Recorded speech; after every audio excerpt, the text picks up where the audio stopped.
आवाज कम कर दिए भैया कि हरी हरी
न देखलू कैलेंडर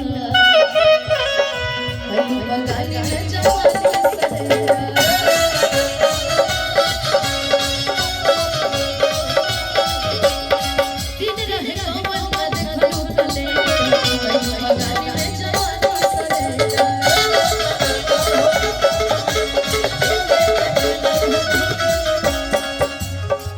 अरे छोटे में होटल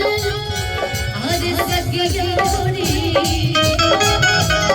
अभी तो नोटों की बरसात देख रहे हैं आपको पता है वो कौन है रुको भैया भैया अभी जो नोटों की आप बरसात देख रहे हैं आपको पता है वो कौन है आप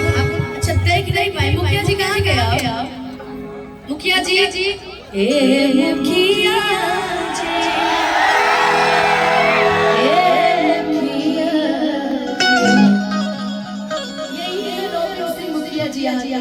जिनके सौजन्य से हम सभी कलाकार आज उपस्थित हैं मतलब आप भी जिनका प्यार और आशीर्वाद वाले इस मंच पे आज नौबत सिंह साव कला पंचायत के रॉबिन हुड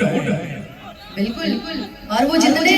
ऐसे देखने में लग रहे हैं दबंग टाइप के थोड़ा सा उतने ही सॉफ्ट दिल के आदमी है मैंने कहा भैया हम एंट्री 3 महीने की लगाते हैं तो हमसे बोलने लगे 3 से 4 सकता मैंने कहा अरे आप इतने प्रेम से एकदम करेंगे एक होने को लिखिया रहो खैर कोई नहीं आज मैया कल्याण करे काली मैया ऊपर आ जाए घर पर उससे देखिए प्रेम क्या होता है ना आदमी प्रेम से अगर बोले ना कि ना एक घंटा ठीक है भैया चलिए अब एक का मतलब है कि पूरा झुंडे लेके आ जाए हमरा मारे एगो लड़की के मतलब दबाव वाले एगो लड़की के झुकाव की हां तू लड़की हो तू बड़का राजा हो गेलो हे प्रभु अगर तोरा हमरा सत्तावला से अगर तू प्रधानमंत्री हो जा तेरे बबुआ तू हो जा हमरा दिक्कत है कि बाकी हमरा विश्वास बाटे उमाई को प्रभु को हमरा जितना भी प्रशासन के लोग बानी न्यायाधीश लोग बानी उन पर हमरा विश्वास बाटे भैया तुम करिए डिलीवरी अब बाकी जन होके तो देखल जाए आप जब उतरिए गई बानी तब उतरिए जाइए अब बाकी वाला देखा जाएगा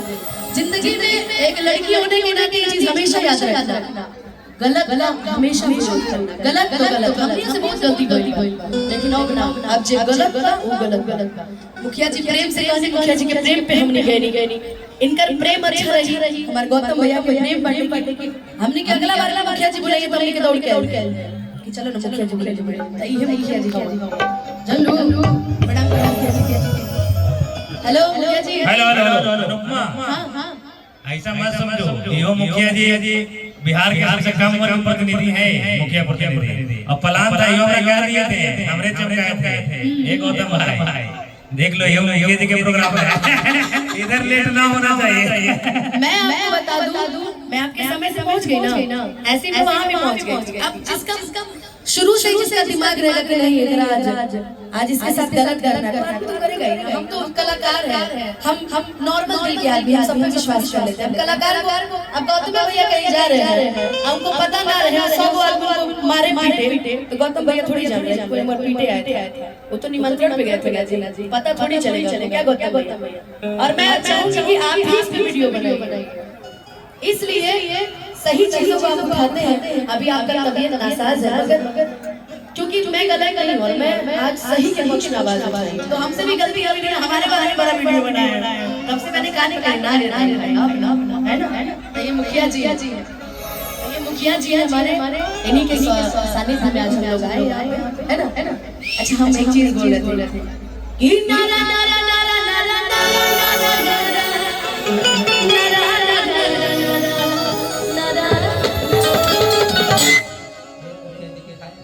बोलिए मुखिया जी, हे मुखिया जी,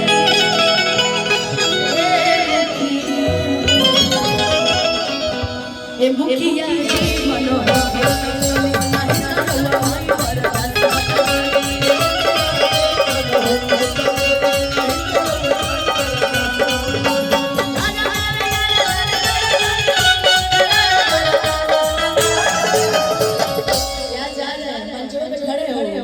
कल हमारे स्टेज लेके गाएंगे कि अच्छा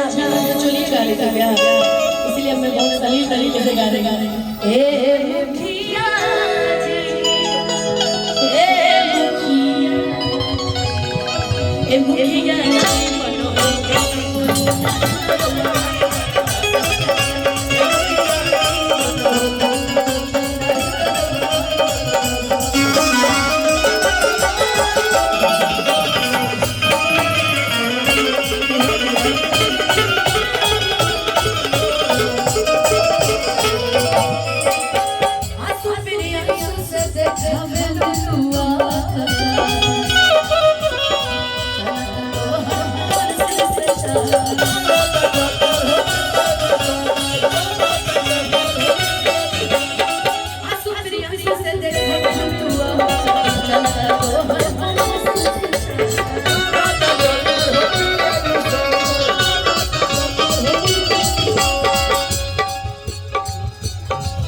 छोटे